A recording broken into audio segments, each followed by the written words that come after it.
পেশেন্টরা এসে খুব একটা কথা বলেন যে ডাক্তারবাবু পেটের গ্যাস মাথায় উঠে গেছে। এই ধারণাটা কতটা যুক্তিগত? তো আমরা যখন খাবার খাই, খাদ্যনালী দিয়ে পাকস্থলীতে খাবার পৌঁছয় এবং পাকস্থলীতে গ্যাস্ট্রিক গ্ল্যান্ড দ্বারা HCl বা গ্যাস্ট্রিক অ্যাসিড, যেটা স্টমাক অ্যাসিড বলে, সেটা সিক্রেশন হয়, নিঃসৃত হয়। এবং এটা যদি কোনোভাবে বেড়ে যায় তাহলে আমাদের অ্যাসিডিটি হয়।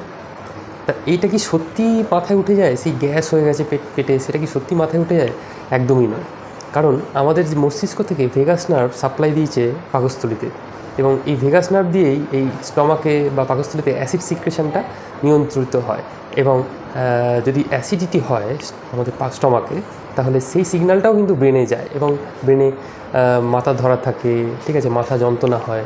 তাই আপাত দৃষ্টিতে মনে হয় যেন গ্যাসটা যেন মাথায় উঠে গেছে। এটা লোক চলতি কথা, সুতরাং এটি একদমই ঠিক নয়। হ্যাঁ, পেট ভারী হয়ে আছে,